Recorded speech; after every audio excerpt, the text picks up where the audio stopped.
हाँ जी welcome sir ਅਸੀਂ ਅਤਲ automobile ਤੋਂ ਗੱਲ ਕਰ ਰਹੇ ਹਾਂ। ਅੱਜ ਸਾਡੇ ਕੋਲ ਇੱਕ ਹੋਰ ਸਪਲੈਂਡਰ ਸੇਲ ਲਈ ਆਇਆ ਹੈ।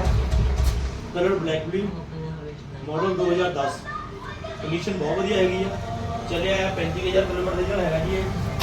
ਤੇ ਅਗਲਾ ਟਾਇਰ ਥੋੜਾ ਹਲਕਾ ਹੈ, ਪਿਛਲਾ ਟਾਇਰ ਵਧੀਆ ਹੈਗਾ ਨਾਲ ਤੇ ਕੋਈ ਵੀ ਸਰਪ੍ਰਾਈਜ਼ ਨਹੀਂ ਹੈਗਾ ਆ। ਇੱਕ ਤਾਂ ਸੀਟ ਕਵਰ ਪੈਂਦਾ ਹੈ ਤੇ ਅਸੀਂ 26 ਆਟੇ ਵਿੱਚ ਕਮਿਸ਼ਨ ਵੇਚਦੇ ਸੇਲ ਜਿਹੜੇ ਦਾ ਕੰਮ ਕਰਦੇ ਹੈਗੇ ਆ।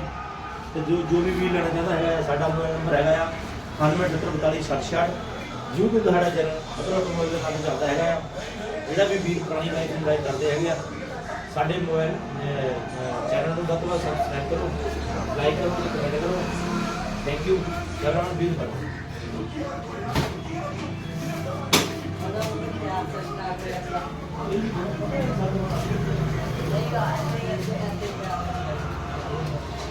बस